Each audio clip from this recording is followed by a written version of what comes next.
Assalamualaikum, halo semuanya, welcome back to my channel, Rida Sugar. Oh ya teman-teman, ini hari saya buat vlog ya. Saya mau cerita tentang satu kisah seram ya teman-teman ya, yang pernah saya alamin dalam hidup. Sebenarnya ini kisahnya bukan real saya yang ngalamin, tapi adik saya ya teman-teman ya. Jadi saya itu 3 bersaudara, saya anak pertama. Nomor 2 adik saya itu laki-laki, dan yang nomor 3 adik saya perempuan. Jadi ini kisah yang mau saya ceritain, pengalaman seram tentang adik saya yang laki-laki ya. Jadi dulu teman-teman ya, saya itu sekarang ini kan saya lagi di sini berdomisili di Aceh, ikut suami ya teman-teman. Jadi di kota asal saya itu di Pangkalan Berandan, tepatnya di Gebang ya teman-teman ya. Nama kampung saya itu Gebang, Paluh Manis ya. Jadi dulu saya punya tetangga. Jadi tetangga saya itu sebelumnya itu dia sehat memang, benar-benar nggak ada penyakit apa-apa. Sampai suatu hari tetangga saya itu dia jatuh sakit teman-teman. Sakitnya itu aneh teman-teman, dengan tiba-tiba gitu ya, sekujur tubuhnya itu kalau dia sakitnya udah kambuh jadi kuning gitu teman-teman. Dirujuklah ke rumah sakit gitu ya teman-teman ya, sama keluarganya. Dibilang sama keluarganya, menurut hasil dari pemeriksaan dokter, dibilang kalau tetangga saya itu dia kena penyakit leper katanya. Makanya dia seluruh badannya kuning. Jadi dimasukinlah alat-alat kayak selang buat ke dalam, pokoknya dimasukinlah di dalam tubuh dia gitu. Saya juga nggak ngerti gitu apa fungsinya. Nah jadi setelah dimasukkan selang ke dalam tubuhnya gitu, kondisinya nggak makin baik gitu teman-teman ya, makin memburuk gitu. 1 minggu setelah itu dia jadi semakin memburuk gitu. Jadi apa ya, yang tadinya sehat jadi semakin, pokoknya makin deh gitu sakitnya gitu kan. Jadi mungkin udah takdir Allah juga ya teman-teman, karena penyakit itu sebab aja ya, nggak panjang umurnya. Akhirnya si tetangga saya ini tadi meninggal. Setelah dia meninggal, banyak gitu teman-teman kejadian-kejadian aneh yang kami alamin gitu. Khususnya kami yang rumahnya itu dindingnya bersebelahan teman-teman. Antara jarak dinding rumah dia sama dinding rumah kami itu sekitar 3 atau 4 meter gitulah teman-teman. Karena rumahnya itu di kampung, dia dekat-dekatan gitu teman-teman ya. Jadi waktu pagi sebelum dia meninggal itu, saya dulu waktu belum nikah sempat kerja.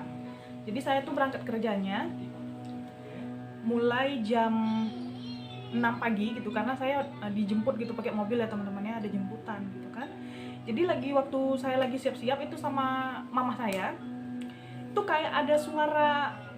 Karena gini teman-teman, di samping rumah saya, di sebelah rumah saya itu memang ada pohon nangka ya teman-teman ya. Jadi ada suara buk gitu teman-teman, jatuh gitu, suaranya gede banget gitu. Jadi saya kira sama ibu saya itu memang mungkin buah nangka gitu yang jatuh kan, karena memang kebetulan ada pohon nangka gitu kan. Jadi waktu saya mau keluar lah, saya sama ibu saya dari rumah, kebetulan saya juga mau berangkat kerja. Jadi iseng-iseng nih kami ngecek gitu, iseng-iseng ngecek, kami liatin, kami tengok gitu kan, kami senterin, tapi nggak ada apa-apa gitu teman-teman. Jadi tapi nggak takut sih, karena memang itu pohon nangka ya kan. Jadi kami mikirnya kadang entah di mana gitu, karena masih gelap jam 6 subuh gitu ya teman-teman ya, nggak curiga banget.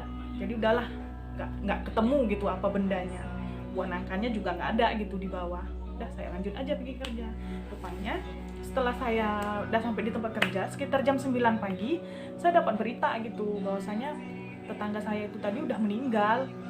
Sempat sedih juga lah, karena kita bertetangga, kita kenal, biasanya tiap sore kita duduk-duduk siap mandi gitu, saling sapa, merasa sedih juga kehilangan. Jadi malam pertama setelah dia dikebumikan itu setelah selesai sholat maghrib ya teman-teman, itu di atas rumah saya seperti kayak ada apa ya,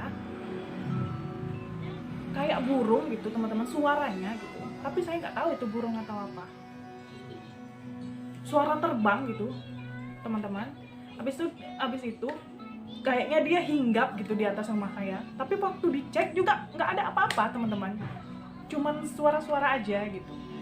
Pokoknya jadi banyak keganjilan setelah tetangga saya itu meninggal. Sekedar informasi ya teman-teman, tetangga saya itu dia seorang perempuan ya.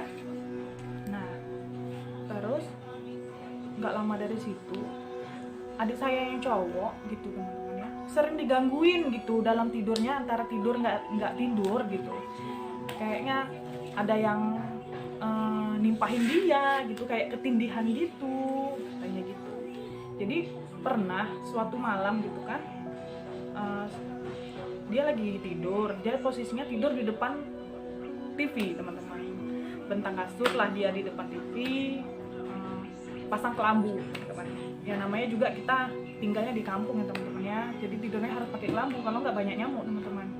Jadi itu sekitar pukul 1, jam 1-an gitu teman-teman.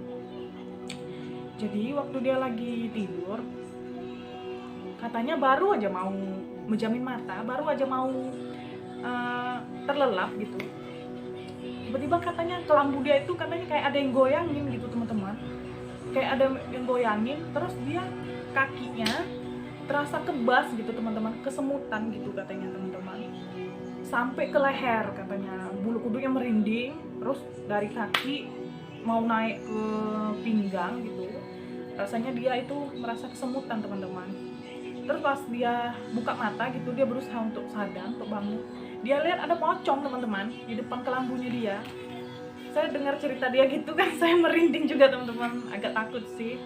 Nah jadi dia menjerit gitu teman-teman, tengah malam dia itu menjerit, sampai ayah saya kaget. Terus ayah saya bangun gitu, dia tanya kenapa ada apa, kenapa kok tengah malam menjerit. Terus dia bilang ya ada pocong, tadi di kelambu aku ada pocong, pocongnya goyang kelambu aku. Terus dibilang sama ayah aku, nggak percayalah ayah aku kan, alah nanti kamu mimpi katanya gitu. Terus dia bilang enggak, nyata kali ya, memang betul ada pocong berdiri di depan aku, di depan pintu kelambu aku katanya. Jadi ayah penasaran lah teman-teman, bawa senter, terus ayah senterin gitu kan, mutarin rumah gitu di samping rumah.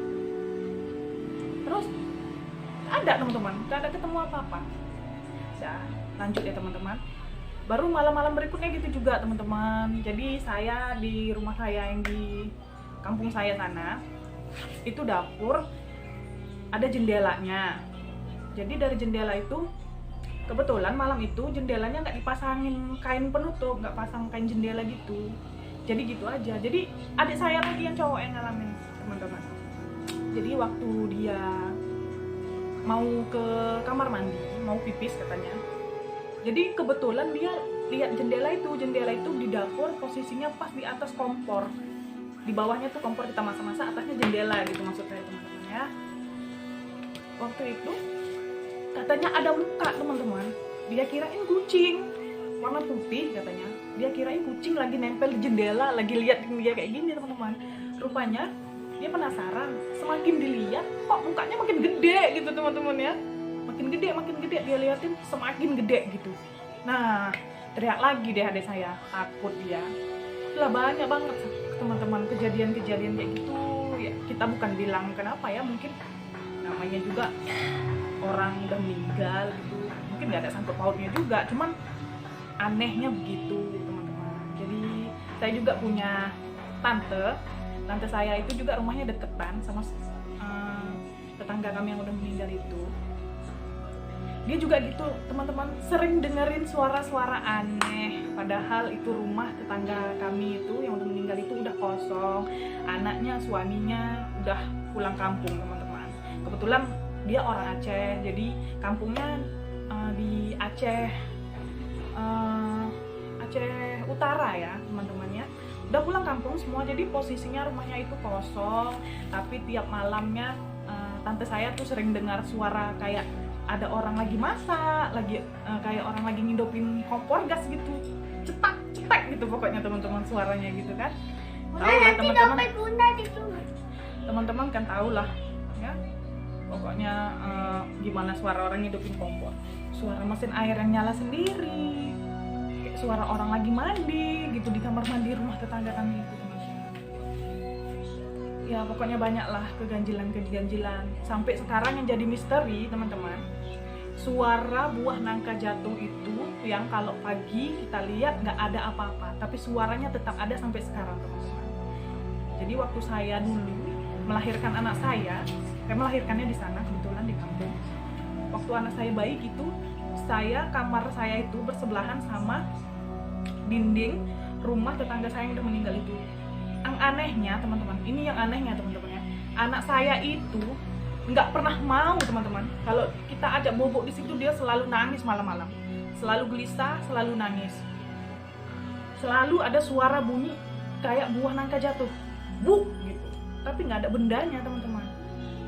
Jadi saya kalau waktu itu ya, kalau bobok sama anak saya, waktu anak saya masih bayi, harus pindah ke kamar yang di belakang.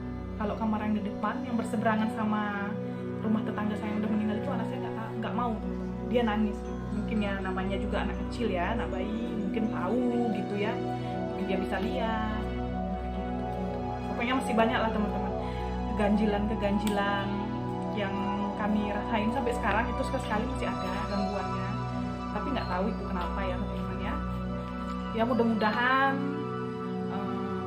nggak ada apa-apa, dan almarhumah yang udah nggak ada diterima di sisi Allah. Mudah-mudahan dia juga ditempatkan di tempat yang baik. Kita bukan cerita yang buruk tentang dia, cuma aneh aja gitu, kenapa setelah dia meninggal kok rumahnya jadi aneh gitu, kok ada kejadian-kejadian yang ganjil lah menurut saya teman-teman ya, ganjil ya. Oke teman-teman, segitu aja cerita seram dari saya hari ini. Buat teman-teman yang udah nonton, saya ucapkan terima kasih banyak.